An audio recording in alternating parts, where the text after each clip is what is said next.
Qu'est-ce qui fait en sorte qu'on a de l'énergie? L'être humain, c'est physique. Il faut bien manger, bien dormir et faire de l'exercice. La littérature exprime très clairement le lien entre tous ces éléments physiques-là et la vivacité d'esprit, le temps de réaction, l'intelligence émotionnelle, la concentration, la mémoire, la créativité, la persévérance, le bien-être et la diminution de la douleur et du stress. Levez la main qui peut se permettre de ne pas être en forme. Ken Dutch a dit dans un article que l'efficacité d'un employé augmente quand son cerveau a amplement d'occasion de se recharger, de défragmenter et de prendre une pause.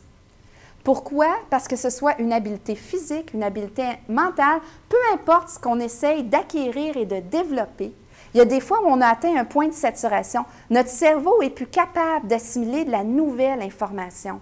Et il y a besoin de temps pour se régénérer, intégrer ces nouveaux apprentissages-là avec ce qu'on connaissait déjà, faire le ménage comme dans nos ordinateurs.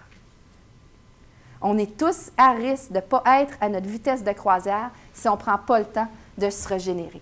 Pour y arriver, il faut être très au courant, il faut être très conscient de qu'est-ce qui nous énergise et de qu'est-ce qui nous draine. Et le défi, c'est que c'est différent d'un individu à l'autre. Si quelqu'un est dans un emploi drainant, qui capitalise toujours sur ses faiblesses, où il n'y a pas de plaisir, après 8 heures, il va être brûlé.